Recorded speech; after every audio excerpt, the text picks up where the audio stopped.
Hey everybody, welcome back to the Slasher Uprising channel, the home of the slasher movie. This is going to be episode number 55 of my slasher movie archives.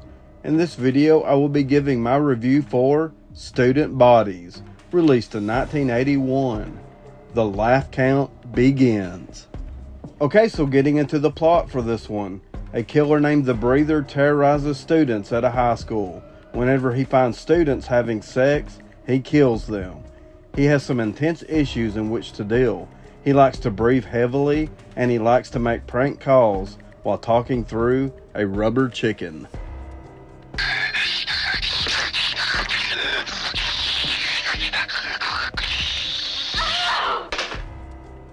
Okay, so getting into my thoughts for this one. Student Bodies is a slasher comedy from the golden era of slasher movies.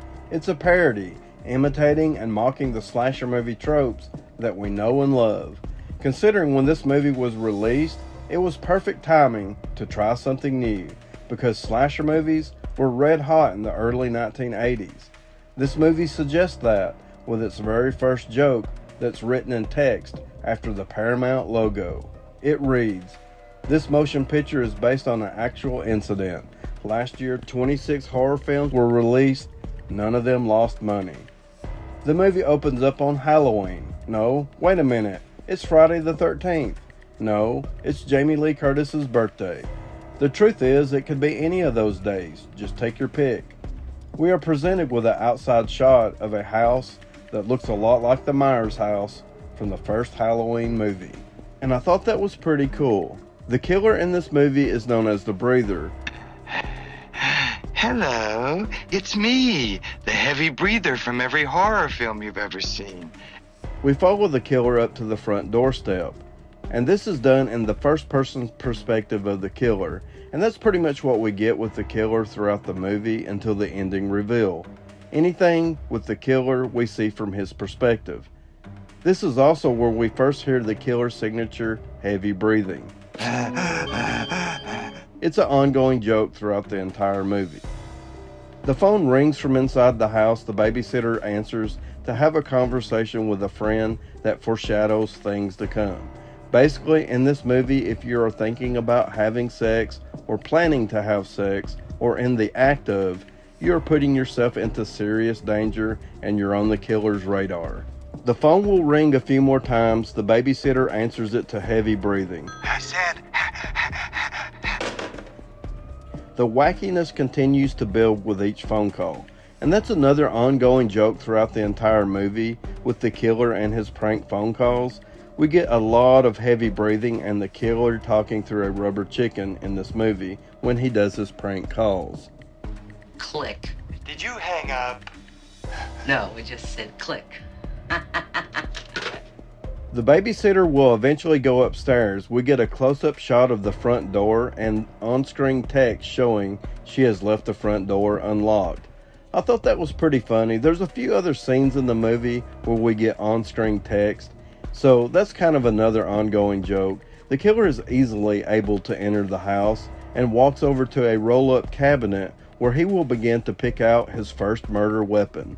I thought this scene was pretty funny. It pans in and shows us all the potential murder weapons, a lot of good choices in there, but ultimately he ends up picking out a paperclip.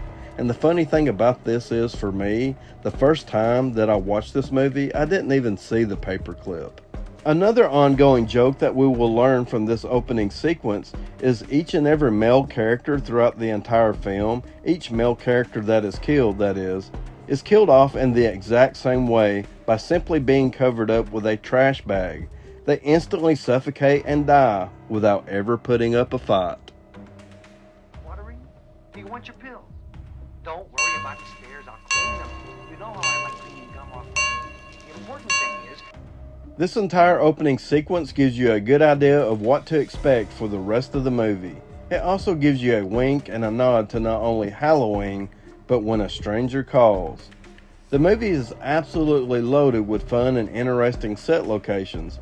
I have already mentioned the house from the opening that looks a lot like the Myers house from the first Halloween movie, but with this being a school-themed slasher movie, we also get the school and some of its classrooms, One of the most memorable is the wood workshop where the horsehead bookends are made. We also get a parade and an on-campus funeral. Now you can't beat that. Okay, give me a boo, give me a who, give me a boo, hoo, hoo. Be that.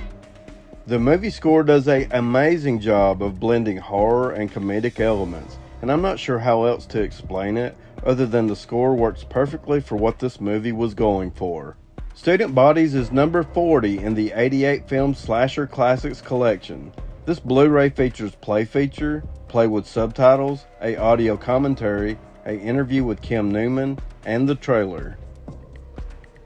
Okay, so now I'm going to talk about the characters we have in Student Bodies. Basically what we have in this one are the students who are willing to risk it all for sex. And then we have the school's faculty, and that also includes the really tall, really skinny, and overall odd-looking and extremely weird-acting custodian. Sex kills. Sex kills. Back, now, back! Do you want people to be suspicious of you? We follow Toby, who is a student of Lamob High, and she just so happens to be a virgin, so of course she is our final girl.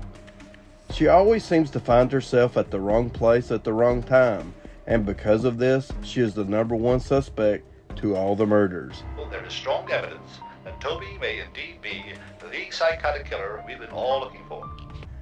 One of the things that I find to be really interesting about this is there is no police investigation. Instead, we have the school's faculty, and they are the ones that are trying to solve the mystery surrounding the murders. This is explained by the school's principal, Principal Peters, who follows the 3 P's: no police, no publicity, and no pasta. In any case, we must remember the 3 P's. No police, no publicity, and no pasta. Other faculty members includes Nurse Crud, Dr. Sigmund, Miss Mumsley, and Mr. Dumpkin, who is a workshop teacher who is obsessed with horsehead bookends. Perhaps man's highest cultural achievement is the horsehead bookend. So that's really strange, but it seems to fit perfectly with this wacky movie. I also wanted to mention Toby's good friend, Hardy. Overall, I thought these characters were played way over the top in this movie, but they were a lot of fun. Okay, so now I'm going to talk about the most important part of a slasher movie, that is the killer and the kills. So the killer in this movie is known as the Breather, and I've already talked a little about the Breather already, but to dive a little further in, the Breather seems to be a person who is dealing with some sexual frustrations. The killer is aggressive towards anyone looking to have sex, so the killer definitely does have some issues with their own personal sex life, and they are taking it out on their student victims.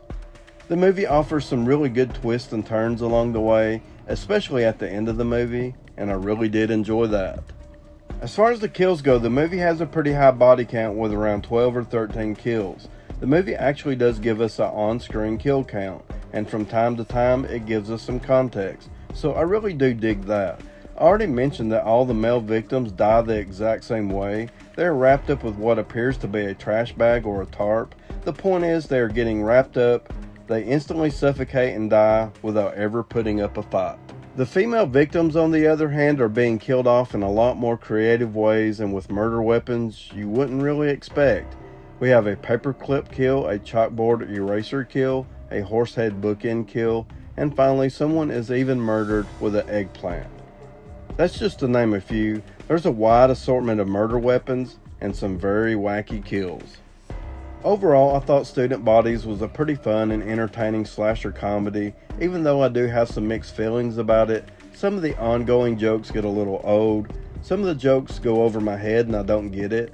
I can really only recommend it if you're a fan of horror comedy, or if you just want to see a movie that makes fun of slasher movies. That's really the only reason why I watch it. This is not really a go-to slasher movie for me, but I do revisit it from time to time when I'm in the mood for something wacky. You're the murderer. No, that's impossible. I wouldn't hurt a fly. IMDb gives Student Bodies a 5.4 out of 10. I'm going to give it a 6.5 out of 10. Remember, evil never dies, it rests a while. It watches, it waits. If you liked the video, please give me a thumbs up and subscribe to the Slasher Uprising channel, the home of the slasher movie. Tune in each and every Saturday night for a new video as evil takes back the night. Be sure to comment below and let me know if you have seen Student Bodies, or just let me know what you think of the video. And as always, I would like to thank you all for watching.